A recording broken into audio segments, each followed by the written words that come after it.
Good morning. My name is Katinka. I'm the seamstress at the Cottage and it's Friday Sews. And on this hashtag we chat about everything we've been making and just what we've been up to. Sorry, he was trying to jump from the table onto my lap. That would have been painful because his nails would go into my legs. I have a big fat cat who's trying to be part of the action as always. So what have I been up to? Last week I skipped Friday Sews because I was busy with making jumpsuits. I ended up making 34 in the end, and then I got orders for some kiddies ones. So this morning I finished 3 kiddies ones, and yesterday I finished another one. I don't have anything to show, but I did take a quick clip. The mom was actually just here to fetch the one. Okay, this client is actually here, so I just want to show you quickly. I made this little dungarees. And then I've been making Christmas presents. This is one. It's just a waterfall cardigan. So what you do is you take the whole piece of fabric, then you cut sleeves, the holes for the sleeves, and you cut 2 sleeves. And then you sew the shoulders together, put the sleeves in, and you just use your roll hem and you go right around. And then you have this beautiful little cardigan. So this is for a friend of mine for Christmas. And what I've also been doing is I have been making dish towels. I had this big book of samples, fabric samples. So I made dish towels and oven mitts with this fabric. It was like thicker fabric. But I have all the wool. So when I brush out the wool so that I can spin it, there's always short pieces or broken pieces that I've just put in a bag. And I use that for batting. And the nice thing with wool is it really makes beautiful batting, especially for oven mitts, because wool is a very good conductor. So I find that normal batting, or even the batting that you can use for oven mitts, it melts and it goes flat, where wool actually doesn't do that. So I've made some of those, but I've wrapped them up and given them away already. They're under some of my friends' Christmas trees. So this is some of the last ones I have left over. I still have the mitt for this one that I need to make, but this friend's not going to get that. She's only getting one of these. I was lazy. I didn't do a roll hem on this one, but I did do a roll hem on everything else. Let me quickly show you the roll hem. I'll get my face away. So there you can see it. So I just make roll hems right around, but this one I actually zigzagged, and I like it. It's so cute. It's so almost cottagey. So my friend, the antique dealer, she is just, I love her style.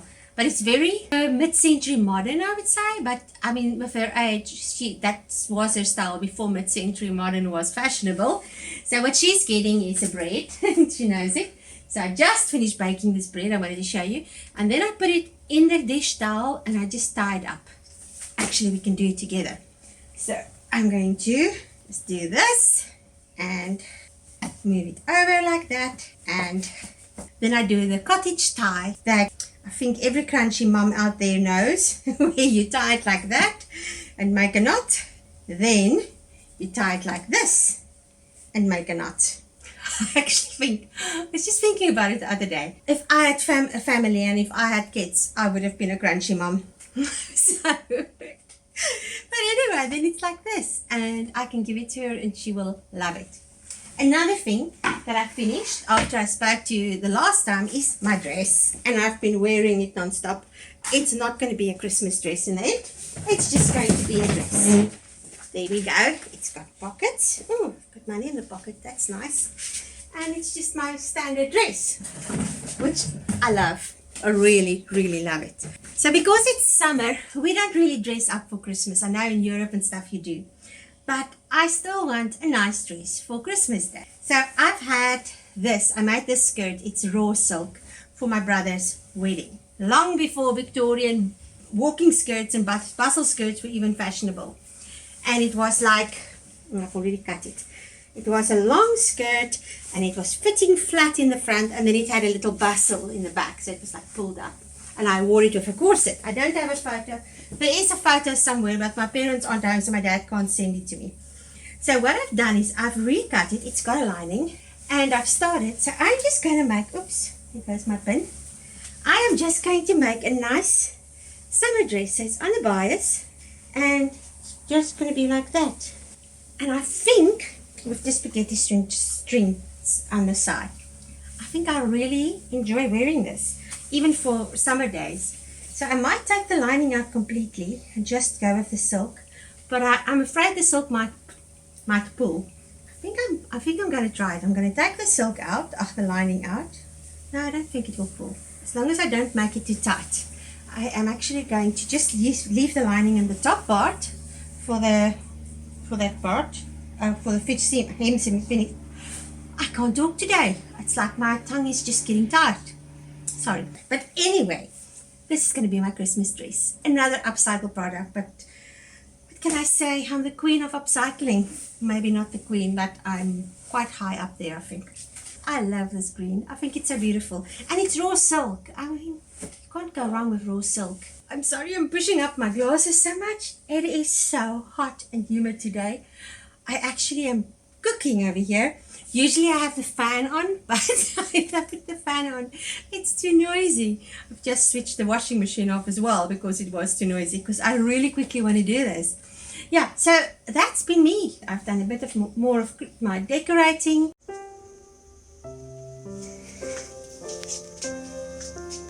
There's my tree. And it's flowering. I've never seen these things flower.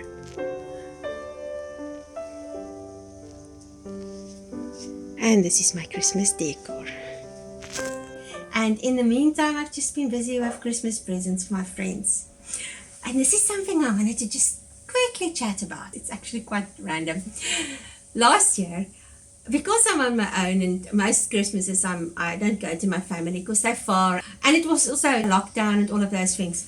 So last year I was here on my own, and most of my friends gave me jams and biscuits. And I love jams and biscuits. Oh, and chocolates. Love chocolates as well. I shouldn't eat any of those things, and I haven't been eating them for the last 6 months, but this last month has been a bit of a thing.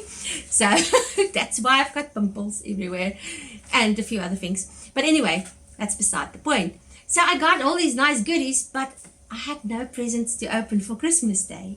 I was really sad because, you know, it's Christmas and sometimes you want something to open. So this year I decided I'm not going to go through that again. So I phoned my sister who lives in England, and I said to her, I will pay money into your South African account, and then we've got something called Take a Lot. There's a cat here in my mouth, sorry.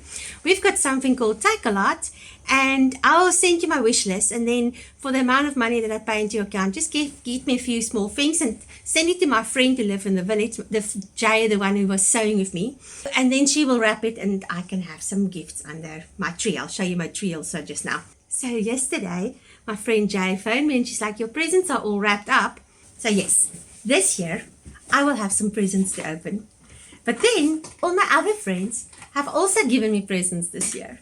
And that's actually what I want to say, is there's sometimes people around you that's on their own. Maybe they're lonely, maybe they're not. I can honestly say I am not a lonely person. I've got too much to keep me busy, and I'm actually quite happy with my own company. But I know of people who's really lonely. I've actually got a friend that I'm going to visit later today because her husband died recently, and I know she's missing him, and her heart is sore this time of the year. So maybe just wrap something small for somebody like that and tell them they're not allowed to open it until Christmas morning, because that might be the only gift that they get. And as I said, it's not about the gifts. It's more about that thing of excitement and of just, I don't know, maybe having something to look forward to. Thank you for each and every one of you who've spent time with me in the last 6 months. I really appreciate the friendships that I've formed and the people I've met. You have ignited my passion for sewing again. For a long time, I've sewed because I needed that money in my budget. And I started sewing again because I really, really love it. And you are the one who's actually ignited that in me. I hope you stay warm in the season for my friends in the Northern Hemisphere. And for those of you in the Southern Hemisphere, I hope you stay cool and just really have a wonderful Christmas and be safe. Lots of love from the South Point of Africa. Goodbye.